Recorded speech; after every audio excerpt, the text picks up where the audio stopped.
Hello there. Today I'm going to be talking about darkness within the healing and coaching industry and why you need to learn to recognize it. Um, this is my energy report for the 27th of March. I'm Karen from karenturpin.com. So, the year before last, let me just move my notes so I can actually see them. The year before last, I signed up for a business and self-development course. It was with group coaching. I felt really inspired by that leader of that group because she had trained in a modality that I had trained in some years earlier.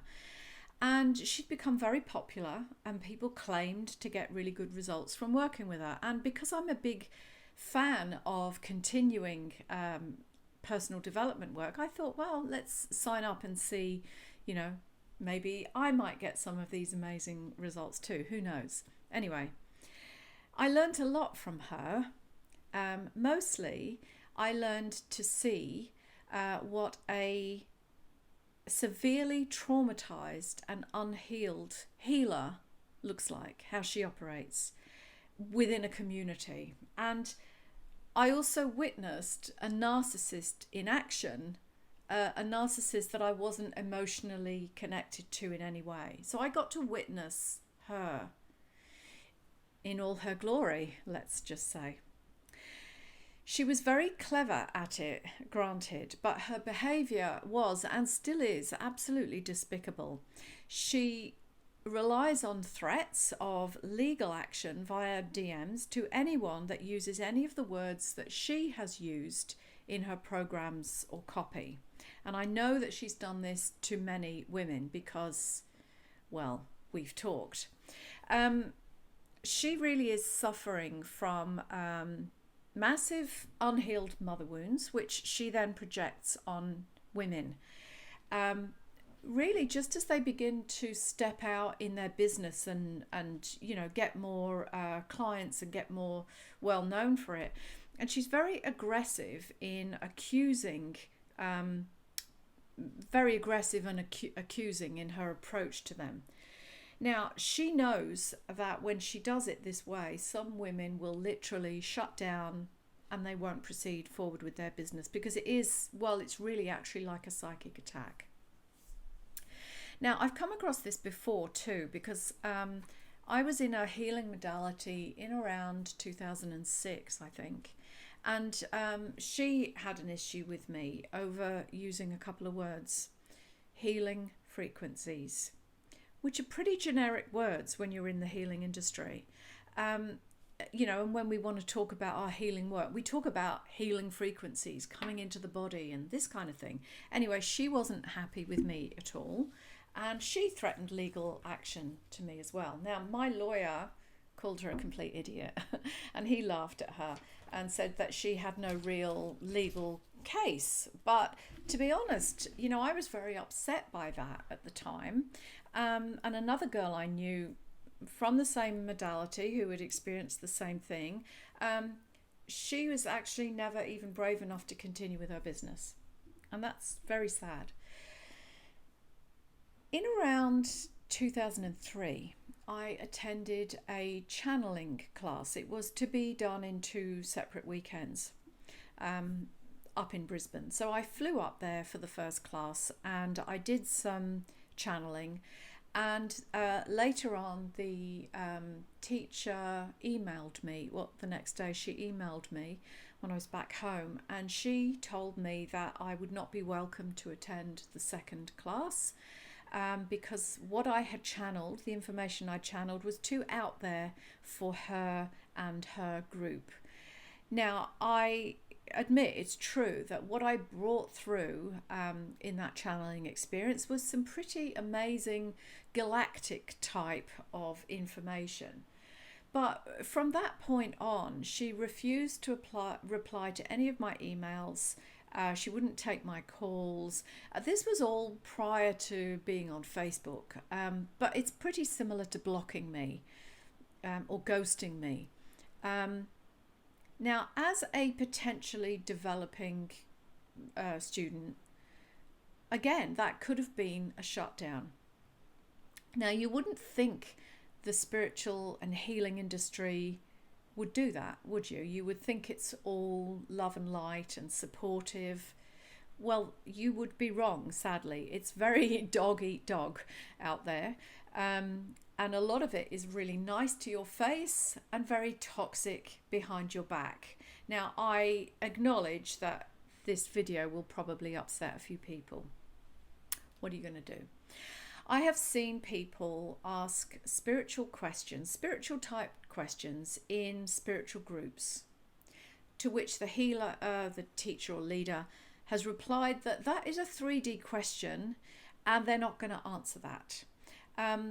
From my perspective, they were valid spiritual questions. They were not 3D questions at all. I've seen them rudely tell people that they are 3D and they shouldn't even be in the group, which is terrible to be on the receiving end of that. I've seen that. I've seen people teach techniques and rituals that open up dark portals without telling their students what they're actually going to be doing when they do that. And maybe those teachers don't even know what they're doing. I'll talk a little bit more about that later. I've seen healers implant their clients with negative thought forms and energies. I've seen people become possessed in chanting and drumming circles. Well, not to mention the tantric stuff and the ecstatic dance, all of that stuff as well. People are wide open for possession there. I've helped many people get back in their bodies after a plant medicine ceremony, because the supposed shaman holding space wasn't actually holding space and didn't have the ability to keep their students safe. I've seen darker energies jump from person to person on a spiritual trip overseas that I was on. And when I brought that to the attention of the leader, she told me that she was fully aware of that.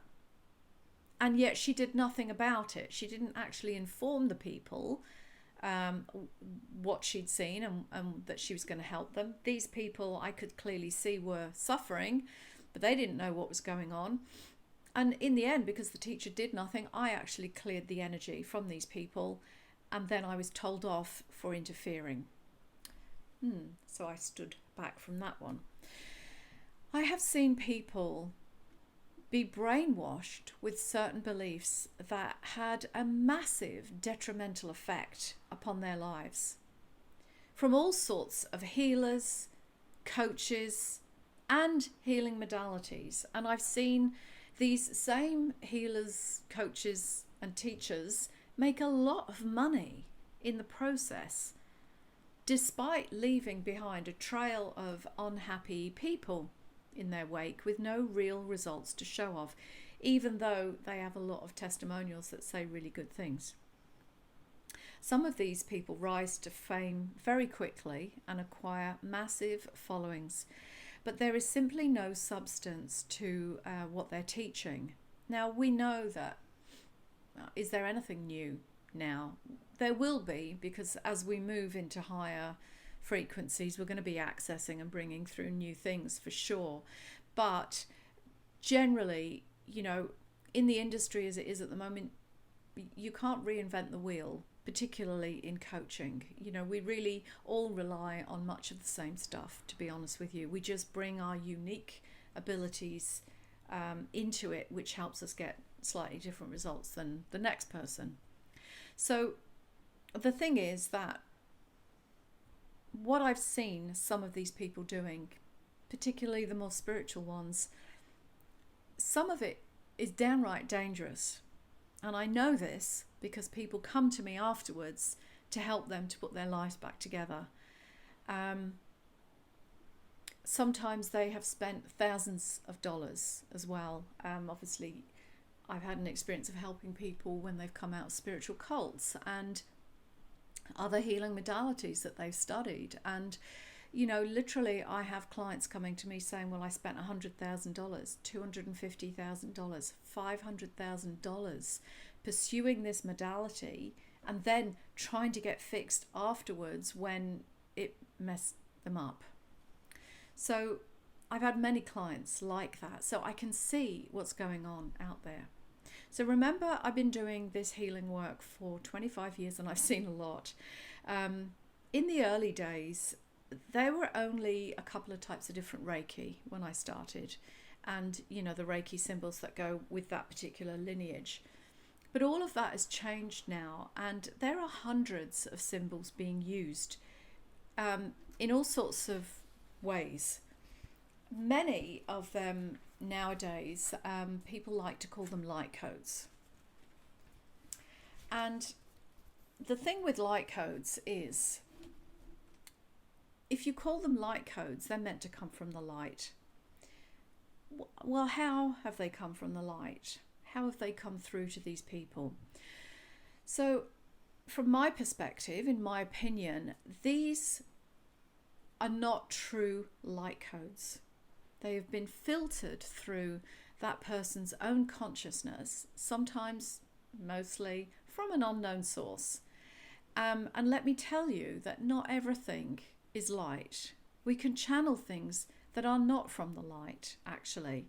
And you have to be, extremely discerning about what energies you're actually bringing through. Just because we say something is something, it doesn't actually mean that it is that something that we say it is. And this is where I see a crossover of the lies that have been told to society over the last 3 years particularly, and the lies that are told in the healing, coaching and spiritual industry. I'm sad to say that the healing industry is not everything it appears to be on the surface. There is a lot of psychological manipulation that goes on, being used to market and sell this new modality or this, healing thing. People are very clever with their words, and that will only increase that manipulation, if you like. That will only increase with the use of artificial intelligence. People are clever with their words. And remember that words are spells. That's why we spell them, and we use words when we spell people. So I've mentioned before how I watched the government experts, they call them experts, spell people on a daily basis over the last 3 years, with that still unproven threat to society. They did that with the words that they used, and they deliberately used psychological manipulation to get the whole population to believe things and to do things. It's manipulation and coercion. So we've seen that on a massive scale, that it can be done. We know it can be done. Now, in the coaching industry, we use thought reversal, for example, very effectively to unlock limiting beliefs and subconscious blocks from the client that was holding them back in life. And that is a good thing. I'm not dissing that. But the same process can be used negatively too, by people who say they want the best results for you, but actually your results are only secondary to them, to what they want for themselves. So yes, I know that that's harsh, but it's also true. I've seen it and I've lived through it. So I'm pretty good at seeing the big picture of these types of things, and I also have personal experience of being at the hands or being on the receiving end of some of these things and some of the people that really don't care for you. Sometimes it's just because you're just another person in their program. Sometimes it's because the group is huge anyway and no care's given, really. And sometimes literally it's because they don't like your questions. They don't like what you bring up, or they don't like the experiences that you share in the group. Maybe they see you as a threat, and I do ask questions. I do ask lots of questions. So just as all the people coming out of spiritual cults can't understand how they got sucked in, it's the same for all of us when we realize that we were sucked in to the dark side of the healing or coaching industry. And very often we blame ourselves before we realize what's going on with that industry. We blame ourselves and we think there must be something wrong with me, that I can't fit in, or that, I'm different and that's why I can't do things the same way. It's a very isolating feeling. Now, how could a healer open a dark portal and not know that they've done it? Because this is what I see often. Well, it's a lack of training and psychic abilities. And maybe the healer doesn't even know what they've actually done, because many believe that it's all just love and light. No, there is light and dark. That's what we have to realize. And the more dark that you have within yourself by way of unhealed trauma and your own shadow stuff that you haven't worked through yet, the more your unhealed stuff will begin to come up and really kind of overshadow you in your work and life and in your business. And it can be that you are then projecting that out on others. I admit it probably could be unconsciously, but there can be an ego element to this as well that is not so innocent.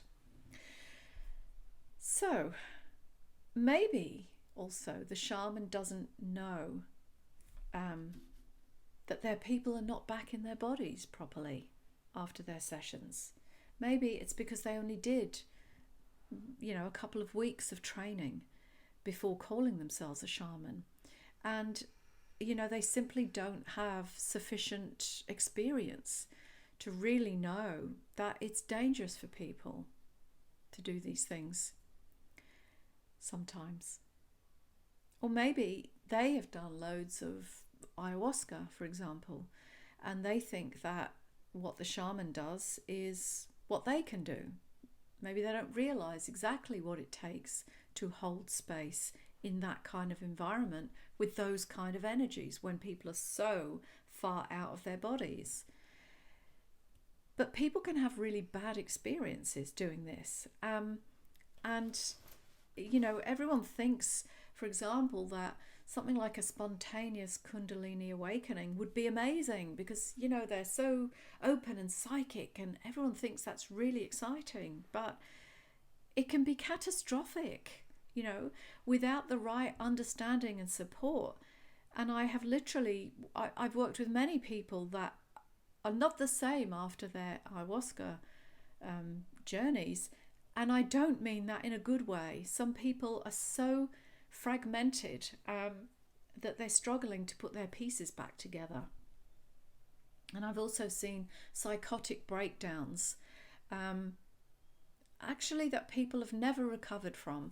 And when they have tried to go back to, the shaman that conducted the ceremony for them, they've been ghosted and basically hung out to dry. And that is terrible to do that to somebody. So, these shaman, they haven't traveled with someone as they leave their body to journey. They haven't been trained to be the gatekeeper of their body as they've left. There is so much that they don't know that can't be learned in just a couple of weeks. And I acknowledge that there are genuine people that do have the skills to conduct this. So I'm not dissing the whole lot before anyone gets upset or too upset with me. And of course now with the internet, well, you can learn anything that you want to really quickly. You can pick up information and think you know it, but actually you only really know it on a mental level. That information is not integrated, there's no experience behind it, and you haven't embodied it. And working with healers or coaches or shaman like this, when they're not as experienced, or when they've got a lot of their own dark shadow stuff that's coming up.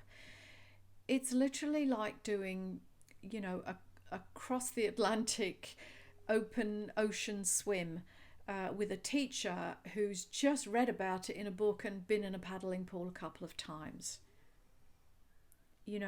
When I trained in mediumship, my teachers were very, very strict that we had to bring through provable, specific information. So, a message from your dead granny, for example, that's not specific enough, because many of us have a dead granny, let's be honest. They want specific information, like, the fact that your granny had a wooden leg and a gold tooth. That's the type of specific, provable, undeniable evidence that my mediumship teachers were asking for. And I admit that I often talk about energies, particularly when we're talking about multidimensional and past life, and accessing your gifts and talents, which is what I do in many of my healing sessions. And I admit that much of that is not strictly provable in the way that my mediumship teachers would like it to be. But I have been trained to accurately read energy, and I do know the difference between light and dark. And many healers don't, unfortunately. The internet has fueled the distortion of the truth, and people believe what they want to believe, and they will argue in defense of that belief. Well, maybe they're entitled to. And people should be able to choose what they want within reason, of course. And so when people ask me, which modalities are safe, or which groups should they join or should they not join, and which healer is good and safe, that's a really tricky thing for me to answer. I don't want to call individual people out by name. A, because I don't want to get sued. And B, because we often need to learn these things through having a direct experience of it. How else could I have learned all that I've learned had I not experienced it directly? And yes, all the examples I've given in this, in every video that I do, they have either been my own direct learning experience, because I was the receiver of that terrible behavior from some of those people.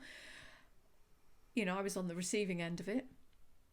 Or I was the one helping the other person to try to put their life back together again when they'd been on the receiving end of it. So I have seen and witnessed this as a direct experience. I would much rather teach people how to identify things that may not be quite right. I would rather train them, help them to ask the right questions, to be able to discern the energy for themselves. Most importantly, to really get a very accurate sense, feeling and knowing of these energies, what is right and what is not right, so that they also know light from dark. It's a feeling, it's a knowing. And one can really only access that accurately when they have developed a trust in themselves, a trust in their own knowing, a self-belief of what they sense and feel. And so I teach people that aspect of this, the trust, the self-belief, the self-worth, because that comes into it massively as well.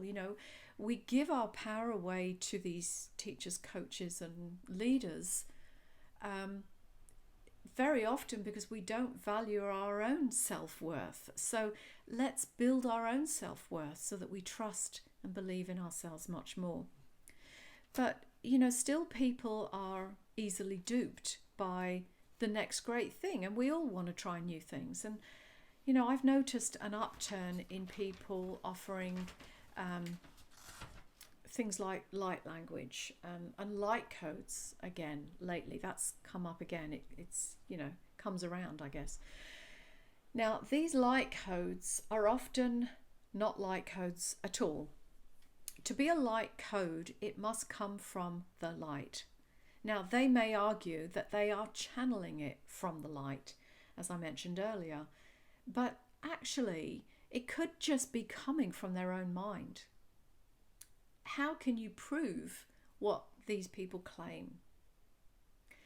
And they like to call it a code. Well, what exactly is a code?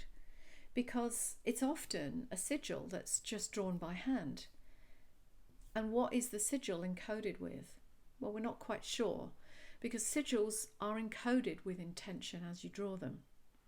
And so much of what people think is channeling of light may actually be channeling of dark, firstly, but it may be the subconscious thought forms that they are unaware of, because the subconscious is hidden. That's what it means. It's subconscious, beneath our conscious awareness.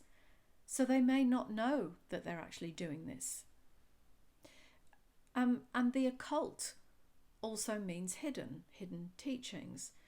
And spells are hidden as well. So we just don't really know what these things are actually doing. So I do urge caution with these, just as I urge caution with light language. You know, these strange sounds that we don't really know where they've come from, where they're channeling from. We know that sound is frequency. It can enter your field and it can have an effect upon you. That is truth. We know that. So what are these strange sounds that purport to be light language? We don't know what they're actually imprinting into the body energetically through that sound frequency. So question it, feel into it. And the more that you train yourself to align to the truth, then the easier it is for you to, sense the truth much easier and quicker. And you will trust yourself with the knowing that you are accurate in that. Now, you may discern for yourself that that is not a good thing. Someone else may discern that the very same thing is a good thing. And that's okay, because we're meant to each have our own experience of something. It's the same as foods. One person can take peanut butter happily and the next person, it will kill them. So we have to work with what we've got individually, learn to trust yourself, what's right for you, what you need to go into experience. I've been in many spiritual groups and coaching groups, and some of them, as I've shared, I haven't had a good experience with, and others I have. But I wouldn't have changed even the bad experiences, so-called bad experiences, right? Because I learnt so much from them. Granted, I didn't learn what I thought I was going to learn there, but it was a lesson clearly that I needed anyway. So I wouldn't change even some of the most terrible psychic, energetic, dark lessons that I've been through. They were all for a reason. But the more you train yourself to discern and to trust yourself, the quicker you can find out what is in alignment for you and what's not, and the reason why. And that will keep you safe both in a 3D world and also in a multidimensional world as well. Sadly, it is a fact that when people are not spiritually developed and grounded and embodied, they are often a channel or a portal for dark energies. That is just a statement of fact. In my experience, in my opinion. So some argue that this actually can't happen. In fact, some of my teachers even argue they don't believe that dark energies exist. But I can only share with you from my own personal experience. And this is what I have seen, what I've experienced personally, what I've witnessed as well. Literally, people are out there opening up portals and bringing energies through all over the place. Many of them say it's grid work projects, or they're bringing through initiations and activations, and some of those, not all, but some really are opening dark portals, and they just don't know that they're doing it. They're playing with fire and they don't know. And I've seen that. They are unaware of hyperdimensional beings that don't have their best interest at heart. Now, of course, not every energy that you come into contact with in the spirit world is good, just as not every person you meet on this planet is a good person either. Some of them will literally take you for everything that you've got and leave you, helpless on the sidewalk, right? And you know that that's true. And really, the spirit world, these other dimensions, it's no different.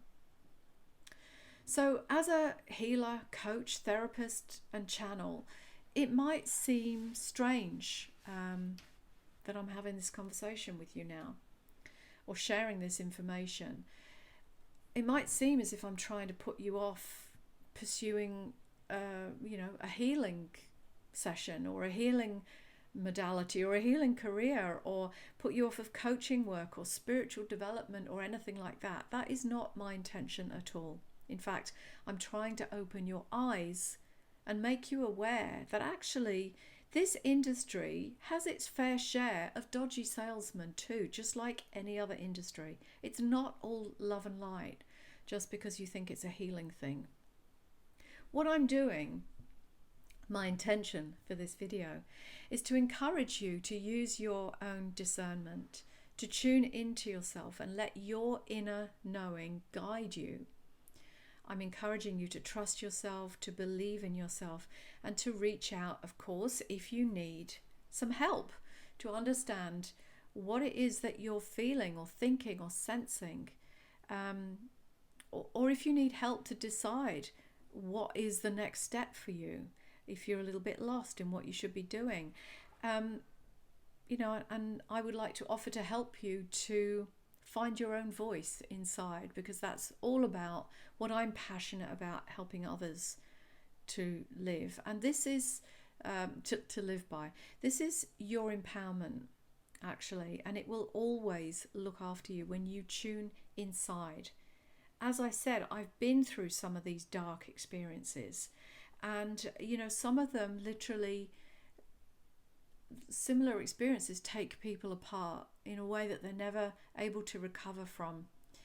And I do believe that when you learn to trust yourself and follow that inner guidance, you do get all the understanding that you need, so that even if, like me, you have some of these dark and very aggressive energy attacks from some people, even if you have to experience the dark and less admirable parts of the healing industries, this is what helps you to evolve through it, to pick up the lessons that you were supposed to learn from being there. And it stops you from being absolutely taken apart and diminished in your power, which is very much what we see with some of these coaches and the healers that are actually projecting their own shadow onto you. Now, I'm not saying that they deliberately sit there and go, "Oh, I'm going to take this girl down and say this to her," but I can see that the projections that come out of them do that. And they, in all fairness to them, maybe they really are unconscious of what they've just done, because that is in fact what the ego and the shadow self does in life. So I've experienced that. Many of my clients have experienced that, but we can overcome it when we really learn to trust ourselves, and we get a good relationship with our higher self, our inner self. Actually, it is our soul that is stepping in to guide us through the next steps that we need to take, and that is what I love to help people with and teach. So, of course, if you need some help and guidance, reach out to me. I've got a range of sessions that are available to help you with that. You can DM me or comment below and let's connect and have a conversation. But otherwise, I hope this has helped you to give you the heads up of what it's like out there. It's almost like shark infested waters to some degree. But I hope that you having the heads up to this will help you, so that if you are on the receiving end of any of that, you can realize it's not your fault, that you're not different, that you may not fit in there in that group, but don't take that personally, because there's a whole load of other dark stuff going on there, and trust me, you don't want to be there anyway. So I hope that has, as I say, given you the heads up on what's going on in the healing, coaching and spiritual industries. If you've got any questions or comments, I would love to hear from you. Don't hesitate to reach out. Otherwise, have a great week. I will see you next time. Bye-bye for now.